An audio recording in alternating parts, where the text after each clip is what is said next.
everyone, and welcome to another episode of Accessibility. It's a show on YouTube where I talk about the video game industry and talk about how we can get more people able to play games and more people able to see themselves in games. If I told you right now, picture a video game difficulty screen, you're probably picturing 3 difficulty modes. They're all presets. You've got easy, normal, hard.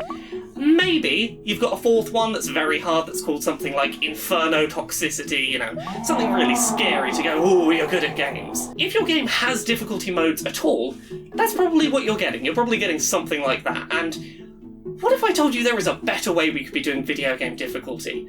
One that not only makes it so that players like myself who have disabilities can play the game more easily without taking away the challenge of the sections that we're actually okay at, and make the games more difficult for people who want, the top-end challenge. Customizable difficulty is already a thing in some games, and it needs to be a thing in more of them. In video games with traditional difficulty settings, typically those settings will be acting as shorthand for a variety of tweaks made behind the scenes to how the game is played. The number of enemies spawned, the types of enemies encountered, the amount of health the player has, the amount of damage enemies inflict, difficulty of puzzles, and even the level of invincibility a player has after being hit are all examples of sliders that game developers are moving up and down to preset values when creating a difficulty mode for a game. Usually these are not customizable individually, only as a set. If you decide to play a game on hard mode and can handle all of the combat just fine, but maybe find that platforming or puzzle sections are just a little too hard for you to keep up with comfortably, you'll have to switch the game to normal mode. And in the process, you'll make the combat that you were managing okay with now too easy. Difficulty comes as a package deal, and that comes with a whole host of drawbacks. For players with disabilities that make it difficult for them to do things like repeated button presses or fast response QuickTime events, having to turn a game to easy just to get more time to, slow down those events, can make the bulk of the game far too easy. It robs players of the choice to simply take the aspect of the game they're struggling with and make that easier, while still being allowed to challenge themselves in the areas that they can manage. So, if pre-built difficulty modes are not the solution, let's look at some games that do offer good customizable difficulty and the ways they're making games more accessible to more players. When 2D platforming adventure game Celeste released back in January 2018, a lot of discussion focused on the ways the game handled difficulty. Celeste is a mechanically challenging puzzle platformer with a story all about overcoming extremely difficult situations placed in front of you. While the game only featured one difficulty mode, players could make aspects of the game easier on the fly in the options menu. You can alter the speed the game runs at in small increments to give yourself slightly more time to react. You can give yourself extra dashes in mid-air, or make yourself briefly invincible. If there's a section of the game you can't seem to get past, these tweaks are incremental. You don't have to commit to them for the whole game, and you can just pick and choose which of them you need and for how long. Celeste as a game never judges you for making use of its accessibility features, and doesn't make you feel bad for using them. You still overcame this challenge, and you should still be proud. On the other end of the scale, Dragon Quest XI is another game that only has one default difficulty, but instead of making the game easier in incremental ways, allows players who want more challenge to optionally layer that onto the experience in the ways that make sense for them. As a default, Dragon Quest XI is one of the easier games in the Dragon Quest series. However, when you first start playing, the game offers you a series of draconian difficulty settings, that's their word, not mine, that tailor the ways in which the game could be more challenging. You can tell the game not to let you flee battles, to stop you from purchasing items in shops, prevent you from wearing armour, give you less experience for defeating weak enemies, make enemies more challenging, or even apply random debuffs to the player just when you're not expecting them. While these difficulty options do allow players to tailor the kind of challenge they want from the game, one area where it does fail to live up to Celeste is that you have to decide what difficulty modes you want up front and commit to them. You can turn these challenging extra difficulties off mid-game if things get too tough, but you can't turn them on if things are too easy. For customizable difficulty to really work, players need to be able to raise and lower their level of challenge as the adventure unfolds,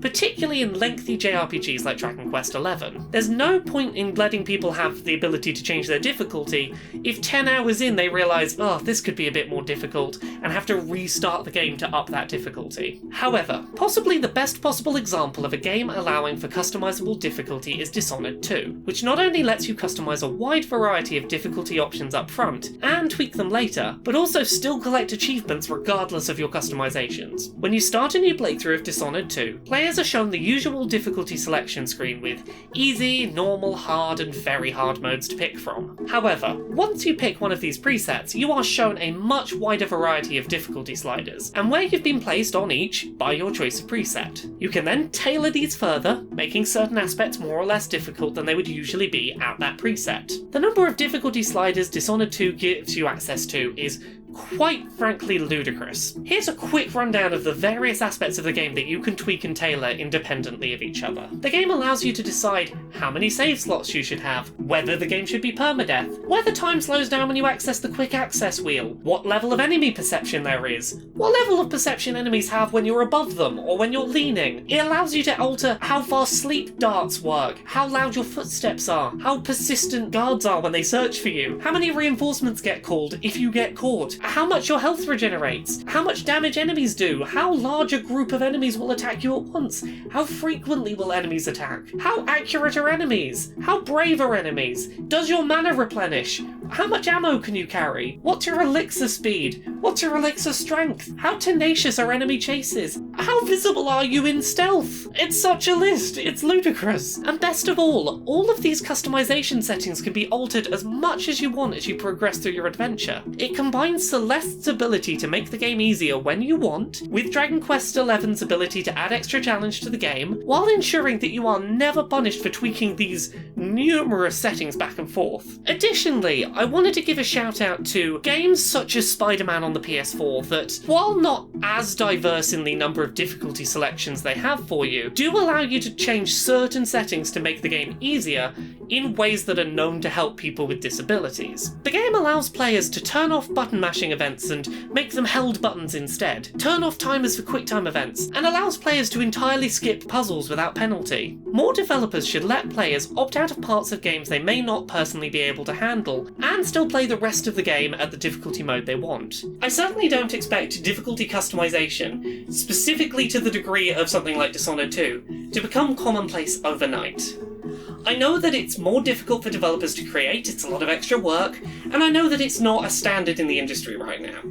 However, I hope that by talking about this and continuing to talk about this, more developers will see how good an idea this is and how many people it helps, and over time it might become more of a commonplace thing to see, and I really hope we reach that world someday. Disability access requirements are varied, and there's a whole host of different things that one player might find difficult.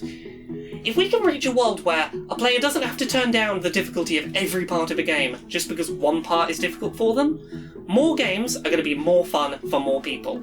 And that seems like universally a good thing we should be working towards.